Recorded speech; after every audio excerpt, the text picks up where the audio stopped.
Hello viewers, জানি সবাই ভালো আছেন। আবার হাজির হয়ে গেলাম নতুন আরেকটি দেশ নিয়ে এবং সেই দেশের অদ্ভুত ও মজাদার সব তথ্য নিয়ে।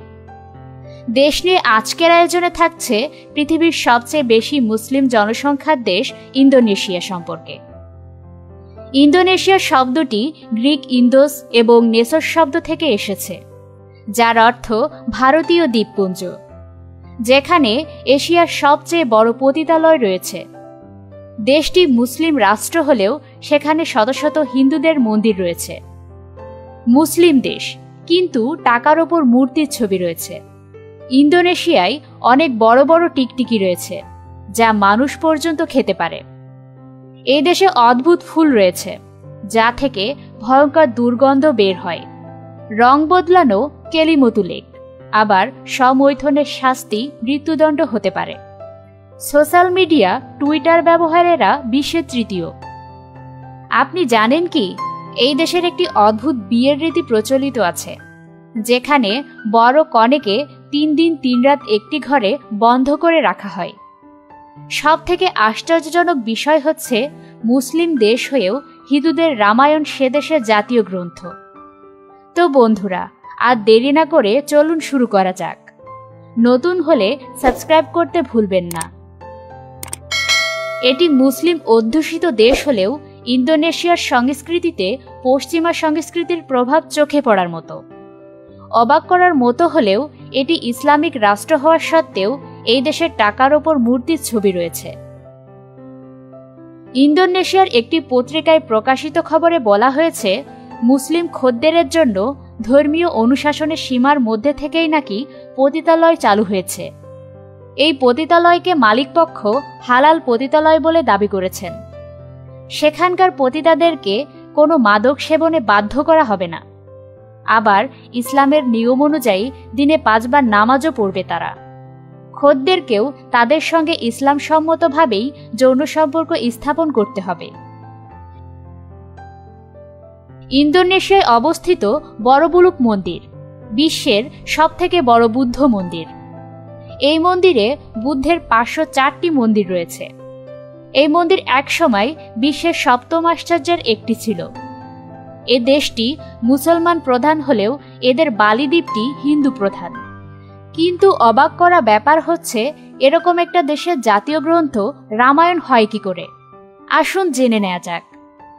1300 শতাব্দী পর্যন্ত বর্তমান ইন্দোনেশিয়া হিন্দুদের অধীনে ছিল। এরপর মুসলমান ও পরবর্তীতে ব্রিটিশদের দখলে আসে। তবুও দেশটির বেশ কিছু বৃহত্তম দ্বীপে আজও হিন্দুরা সংখ্যাগরিষ্ঠ। এদের মধ্যে বালি দ্বীপ অন্যতম। রামায়ণের সাথে বর্তমান ইন্দোনেশিয়া গভীরভাবে জড়িয়ে আছে। ভগবান শ্রী রামচন্দ্রের চরণ স্পর্শ বর্তমান মুসলমান অধ্যুষিত ইন্দোনেশিয়াতেও পড়েছিল। ইন্দোনেশিয়ার সরকার তাই রামায়ণকে জাতীয় গ্রন্থ হিসেবে স্বীকৃতি দিয়েছে। ইন্দোনেশিয়ার এক ক্ষুদ্র নৃগোষ্ঠীর রীতি অনুযায়ী বিয়ের পর নবদম্পতিকে 3 দিন এবং 3 রাত পর্যন্ত ঘরে আটকে রাখা হয়। এই সময়টা নবদম্পতি কোনোভাবেই টয়লেট ব্যবহার করতে পারবে না। এমন নির্দয় কারাদণ্ডের কারণ, এতে দম্পতির ভবিষ্যৎ সন্তান সুস্বাস্থ্যের অধিকারী হবে বলে বিশ্বাস করা হয়। এই দেশের লোকজন টুইটার ব্যবহারে মগ্ন থাকে বললে খুব একটা ভুল হবে না, কারণ টুইটার ব্যবহারকারীর সংখ্যার দিক থেকে সারা বিশ্বের মধ্যে তৃতীয়। এত মানুষ টুইটার ব্যবহার করছে দেখে টুইটার কর্তৃপক্ষ জাকার্তায় বাধ্য হয়েছে টুইটারের অফিস খুলতে। আমরা জানি ফুল ছড়ায় সুবাস, কিন্তু ইন্দোনেশিয়ায় একটি ফুল থেকে বের হয় প্রচণ্ড রকমের দুর্গন্ধ। আমরফোফালাস টাইটেনাম ফুল থেকে পচা মাছের মতো দুর্গন্ধ বের হয়। আর এই ফুলের গন্ধ এত তীব্র যে এই দুর্গন্ধ 800 মিটার দূর থেকেও পাওয়া যায়।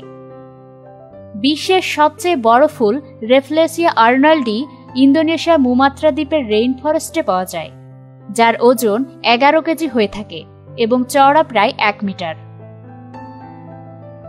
ভিউয়ার্স, কখনো কি শুনেছেন লেকের রং বদলানোর কথা? জি হ্যাঁ, অবাক করার মতো হলেও ঠিক এমন একটি লেক রয়েছে ইন্দোনেশিয়ায়। ইন্দোনেশিয়ার কেলিমতু লেক যেটি সময়ের সাথে সাথে রং বদলায়।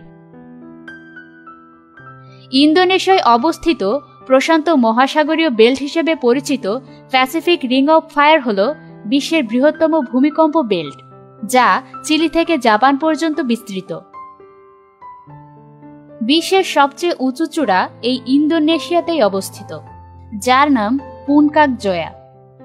এটি ইন্দোনেশিয়ার একমাত্র জায়গা যেখানে আপনি তুষার খুঁজে পাবেন।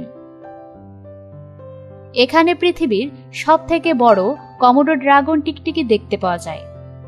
এরা সাধারণত 3 মিটার পর্যন্ত লম্বা হয়ে থাকে। এরা মানুষ পর্যন্ত গিলে খেয়ে ফেলতে পারে। এখানকার মেয়েরা কালো স্কার্ফ পরে আর বয়স্ক মহিলারা বোরকা পরে, আর মহিলা পর্যটকদের জন্য আলাদা ফ্লোর ও মহিলা ওয়েটারও থাকে। হজ পালন না করা পর্যন্ত ইন্দোনেশিয়ানরা ছেলে মেয়েদের বিয়ে দেয় না।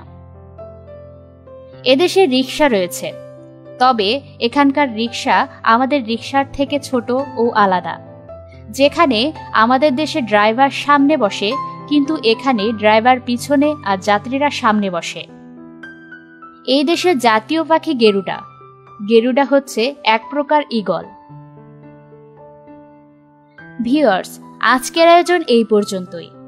আর নিত্য নতুন ভিডিও পেতে এখনই সাবস্ক্রাইব করে বেল বাটনটিতে ক্লিক করুন, আর সবার আগে উপভোগ করুন আমাদের ভিডিও।